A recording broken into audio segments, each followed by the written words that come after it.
It's morning. A robin calls sweetly to the early sun. A dog strains at his leash. A jogger pads by.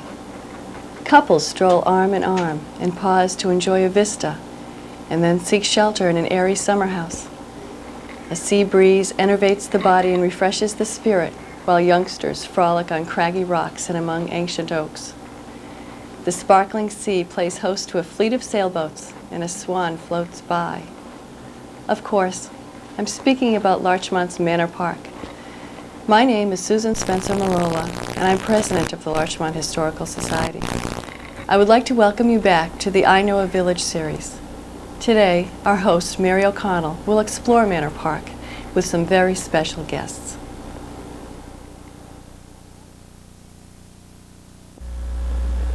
Welcome to the second of Larchmont Historical Society's Centennial Series, I Know a Village. As Susan has said, today we focus on Manor Park, 12.65 acres of land along the shore of Long Island Sound in the village of Larchmont, our jewel in the crown.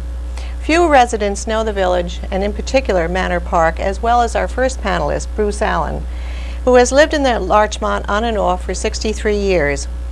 He went to St. Lawrence University for 1 year and then received a BS degree from Columbia University, after which he began a long career as a research scientist in biology at some of the most distinguished hospitals in New York City, the Rockefeller Institute, the Walker Laboratory at Sloan Kettering, and then Memorial Sloan Kettering. He and June raised their 4 children in the village and gave and give it countless volunteer hours. He was an active member of the Volunteer Fire Department for many years, treasurer of the Campfire Girls, Commodore of Horseshoe Harbor Yacht Club, and currently an active member of the Manor Area Homeowners Association, a valued parishioner of St. John's Episcopal Church, and the archivist of the Larchmont Historical Society. He has voluntarily watched over and worried about Manor Park, a park he cherishes. Bruce, why don't you tell us about the 12.65 acres? Well, I tell you, Mary, giving the history of Manor Park in 5 minutes is the biggest challenge of my life, so I'm not going to waste any more time. When Thompson J.S. Flint bought Manor Park in 1865 from Edward Knight Collins, he had the idea of having a development there, a real estate development. And by 1872, he sold out 288 acres of the 338 acres that he bought to the Larchmont Manor Company. And when he did, he made a proviso which makes Manor Park what it is today. He set aside 6 acres originally, which was later enlarged 12.65 of land, and this gave the occupants of the houses on map 610 the deeded right to use that park, to swim there, to moor their boats, and it became part of their property. This was fine. Mr. Flint made that development for people of moderate income. It was very popular, and he knew that he had to build something down there as a community center. He built the Union Church, which now is the Horseshoe Harbor Yacht Club.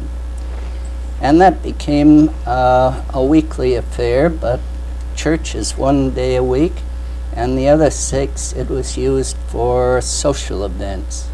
There are many, many sailors in Larchmont. It became very popular, and before long Mr. Flint was asked if he had any objection to a yacht club being formed. This was in 1880 that Larchmont Yacht Club became organized, and it stayed 2 years at present Horseshoe Harbor location. It outgrew itself very soon, moved to 2 other places before it came to its present resting place. And by 1890, Horseshoe Harbor still had a lot of sailors there. They were weekend sailors, and they organized the Horseshoe Harbor Club. The yacht club, the designation yacht club, didn't come till the 1930s. At any rate, this grew, became very popular. They had many aquatic sports, and I'd like to say something about the beach before it was developed and the park. It was rugged. There were rocks there. There was no sandy beach, as a matter of fact. We have pictures in 1873. It's just fascinating. There was a little shack down the western end of Horseshoe Harbor. That's the first bathhouse. And by 1880, and this had been enlarged, and as you know, I would like to go over the history of that. I can't. But on the eastern end, there was the umbrella. The umbrella preceded, was there at the time of Edward Knights Collins. He had that. That is probably the oldest landmark in Manor Park, and we hope it stays there for a long time.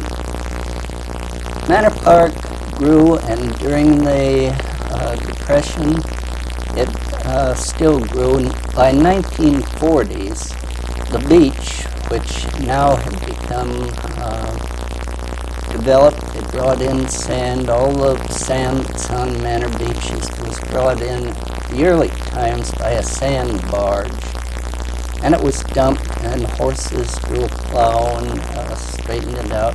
That's where our beach came from. In the 1930s, Manor Park had an angel. They loved these angels, and I wish we could find another one. But Charles Brady King, who was quite a character, he bought what used to be Amy Thoreau's carriage house, which the Kerrs live in now. He developed that and made a beautiful home out of it. He imported carillons from Italy, and he made a beautiful place. But at any rate, he also took a big interest in Manor Park. He was his next door neighbor. King is responsible for putting the walkways in Manor Park, paving them. He's responsible for putting in the modern gazebos, the seats, the stone seats, for putting up retaining walls. It would have eroded a lot more if these things hadn't been done. Well, can we bring it up to date? Well, after King? After King, the beach is much too small for the number of people that wanted to swim there. There was quite a bit of difficulty with the village. The population grew, and to make a long story short,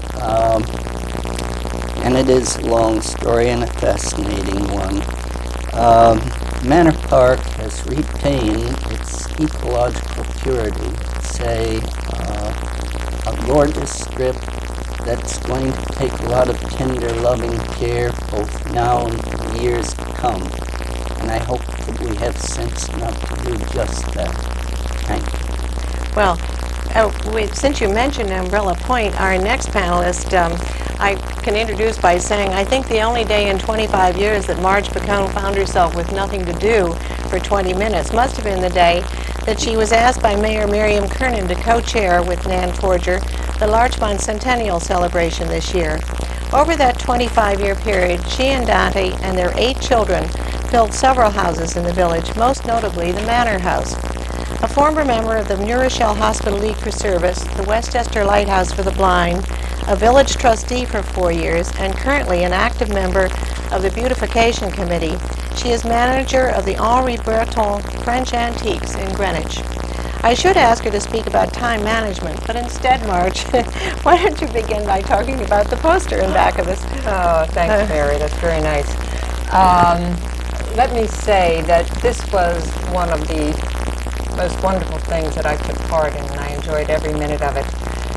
It started when I was a trustee, I think about 1979, and a gentleman who is a mainstay of the village, Jack Spiper, approached me on the street one day, and he was rather incensed about some of the trash and litter that was around.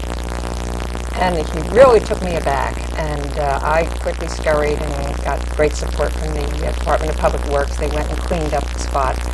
And in thinking about that, I approached the board and at one of the board meetings and suggested that we should have a committee or commission dealing with the upkeep of the beautification of the village. We didn't have any money.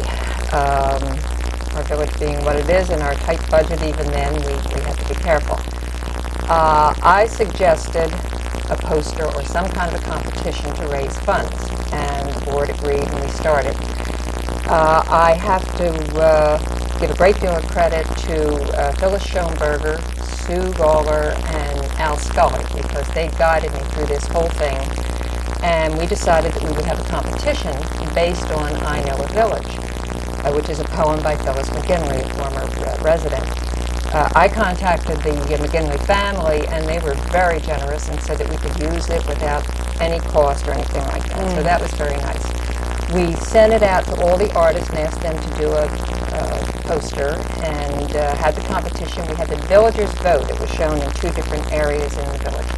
And they voted, and there you see the result. It was done by Molly Burns, and it was she was way ahead of everybody. And then Al Scully very kindly did the real grunt work as far as having a very fine reproduction done. But that's the umbrella point Bruce referred to. That's right, and that's why I think everyone liked it so much. So then we started selling them, and that is where we got the seed money for the beautification committee.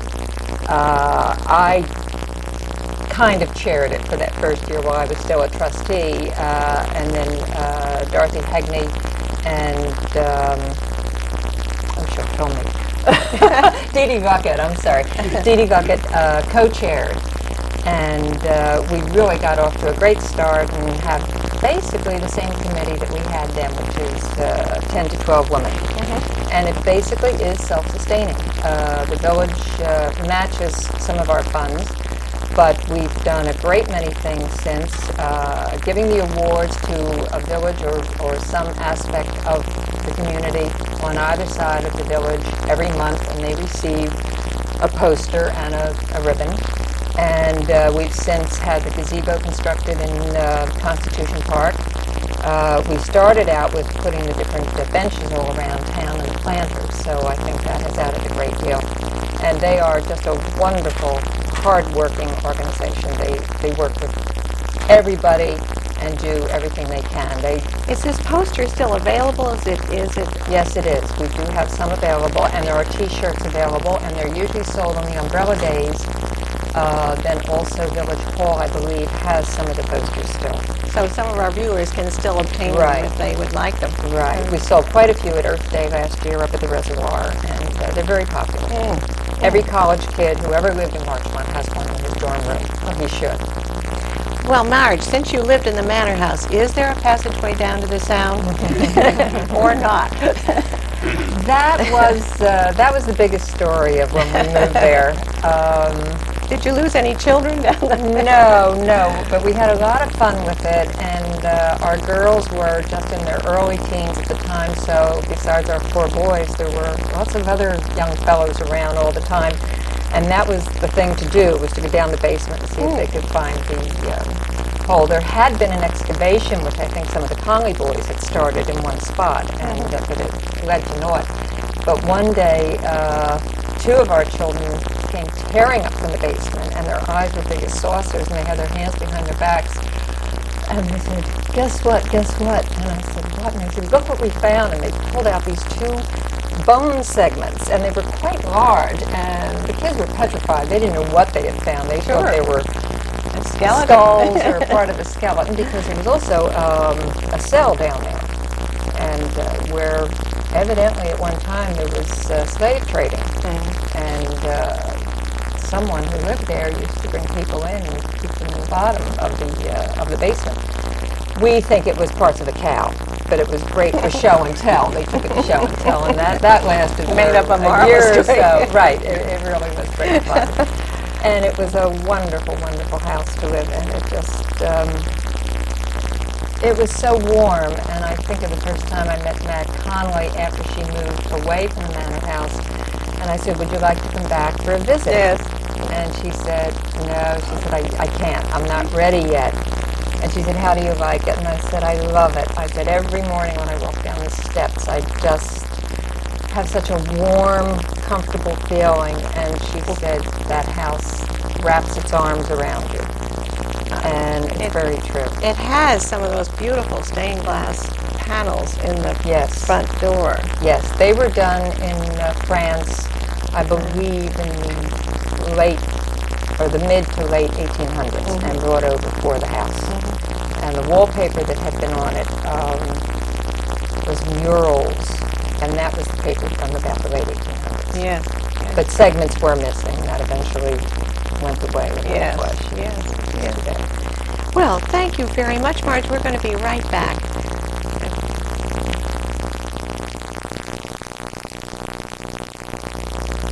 Joseph Vandernoot, a resident of the village for 47 years, has probably contributed 47,000 volunteer hours to the town of Mamaroneck and the village of Larchmont, give or take 100. He and Alice raised their 7 children in Larchmont and are now keeping a benign eye on 22 grandchildren who live here or nearby. A retired investment banker with R.W. Prestbridge, a firm also retired, Joe was a member of the volunteer fire department for 10 years and town supervisor from 1976 to 79.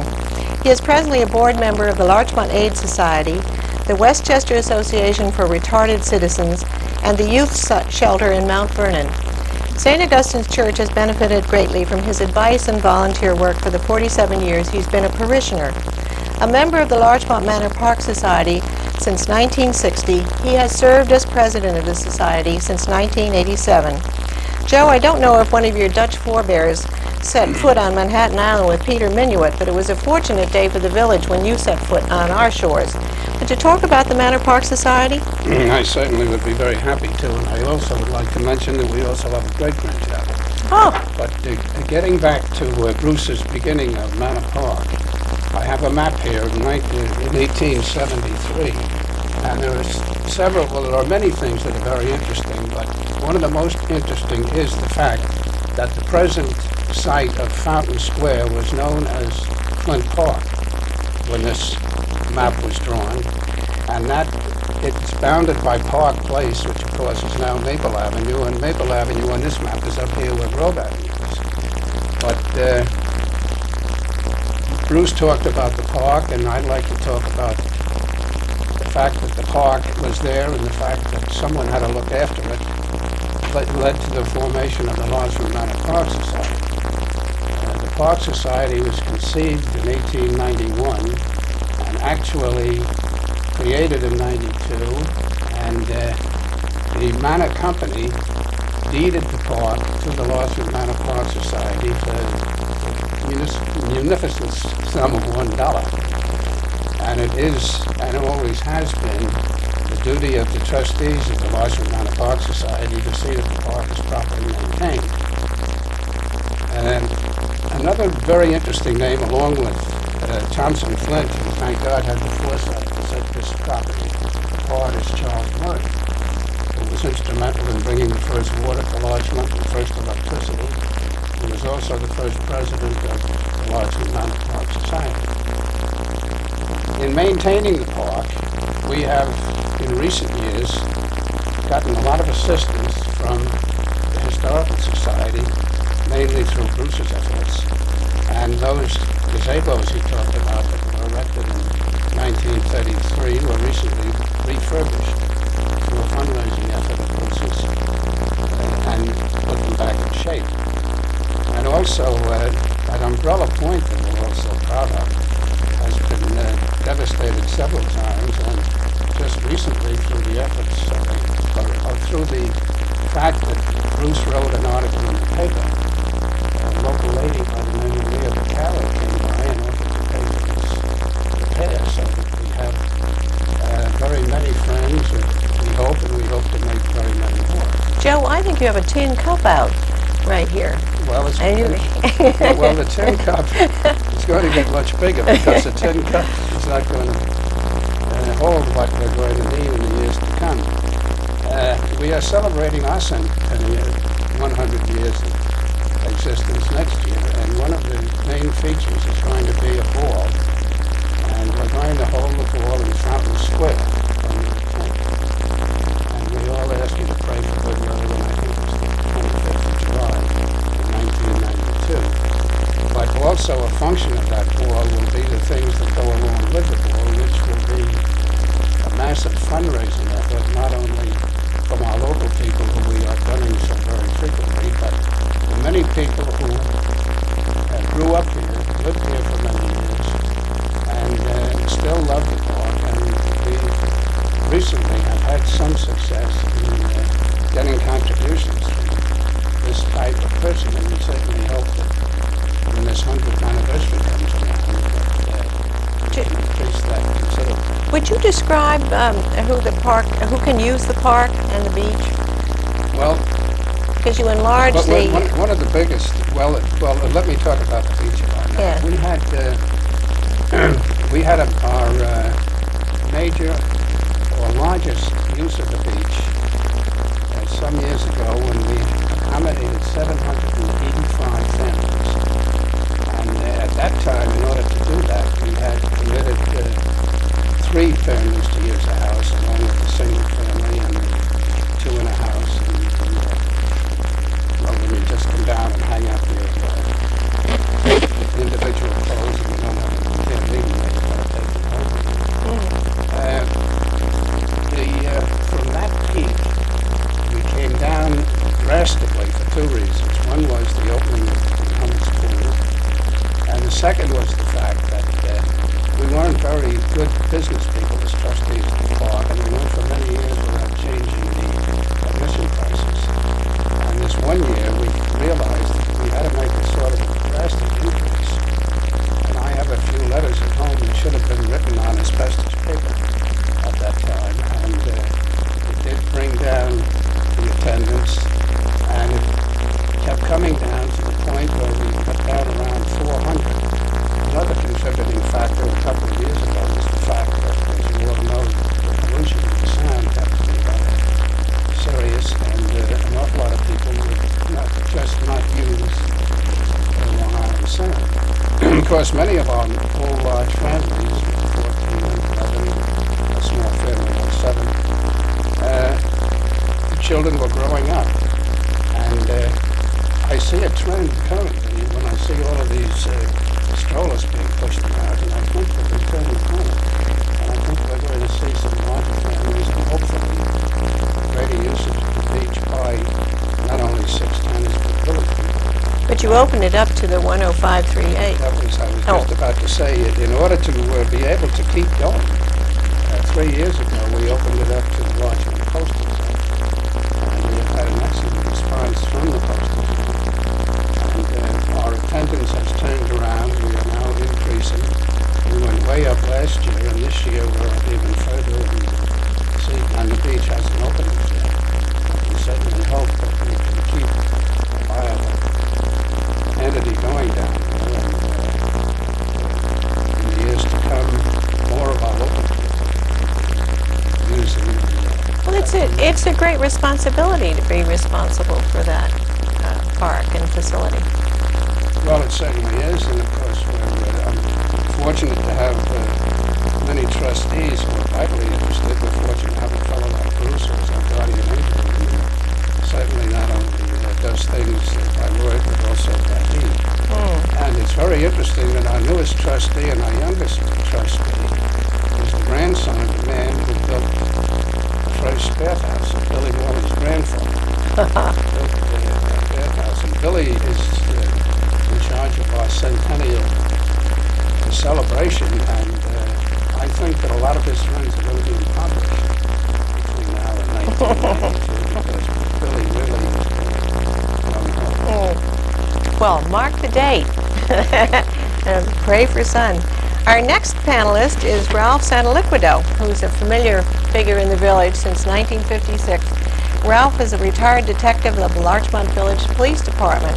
Some years ago, when I first knew Ralph, he volunteered to coach the St. Augustine's football team called What Else the Saints. Many of those grown-up kids remember him well and seek him out at Manor Beach whenever they can. I don't know who the first youngster in Larchmont was who discovered that a Christian brother, a Latin scholar no doubt, at La Salle Military Academy, dubbed him Ralph Holywater when he was a student there, but that nickname stuck. The Larchmont Manor Park Society is fortunate to have him as manager of the park and the beach and in charge of security. So you have a lot of responsibilities, Ralph, so tell us about what you do. Control the security of the park, see that it's properly maintained, and then handle the registration of the beach. Well, the registration means signing up for the bathhouses and the swimming permits and The mailings and everything. And then hiring of all the guards, checking their qualifications. And how many guards do you have? We list about 15 now, but we don't utilize them all. Because several of the guards have athletic programs or go in summer school or leave early for college, so we have to have backups to take over when they leave. And they get their, what, Red Cross training, or do they have, come with it?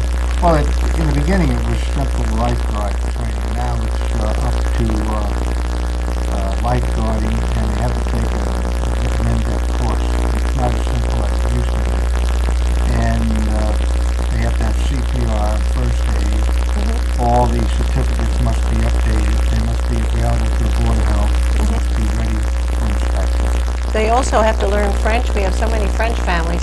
And the little children down there speak French. In piping high voices, they're charming. Oh, they have a good time. Yes, yeah. They understand get out of the water. They do, in English. So you have the guards, and then you have a concession, don't you? Yes, years ago, when I first started, the only part of the concession was ice cream and soda. And gradually I kind of coerced the trustees to work along with me, and we've got candy in there, and then we've gotten chips. Now we've gone to hot dogs, hamburgers. Well, a lot of the mothers must be happy about that, because then the kids don't come home for lunch. Well, we're trying to get this to a 7-day operation, and in doing so, we've remodeled the entire area to conform with Board of Health regulations, and going to sanitation school and various other schools that would make it easier for us to maintain the facility of the food service. Where do you go to sanitation school? I went to the community college. Yeah. Did your wife like that when you came home with a lot of new ideas? You want to keep the house clean up every season, so Right. another job. I can imagine. I don't think Ralph remembers when the only source of food down there was the good humor that Yes. comes with a hole in the No, fence. we had a hole in the fence, and we built a stair that came up to the wall. And he was the only man allowed to park in a no parking zone now. And although you weren't allowed to eat on Manor Beach, you weren't allowed to have food or anything, he was allowed to rip the paper off, serve it through the gate, they gathered by the stick and walked out onto the patio where they ate the ice cream. It was the lifeguard that kept us from eating on the sand. Well, who was the vice president of good humor who arranged that? He had a monopoly for a long time. Your activities during the season are what? You have the general supervision, but do you have anything? I mean, you have the clam bake at the end of the season, but do you have anything during the summer? Well, what we do is we set programs up. That Bonnie Perciasepi is my waterfront director. Tracy Moran is the head of the lifeguard. What does the waterfront director do? The waterfront director has to be qualified to instruct, teach, upgrade, and give swimming lessons, handle programs, and stuff along that line that are related to beach management. And she delegates authority, and we have a pretty good system whereby we maintain educational programs for the lifeguards, which we have to go through on a weekly basis. And we also have programs which we provide for the children.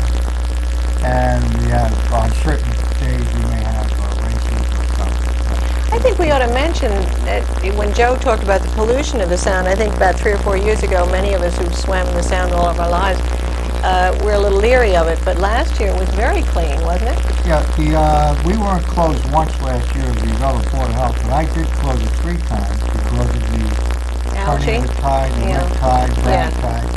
And when we do that, we set the sprinkler system up on the beach, and the children have a great time And out the there. grown-ups too? Grown-ups go in, yeah, sure. They go in there and tell them they're going to get their kids out.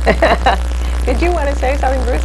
Well, Ralph tells you about these main things, but having worked with him for several years, he doesn't tell how many bump heads he patches up, how many noses he blows, how many distraught mothers looking for their kids. He's going 24 hours a day, I think.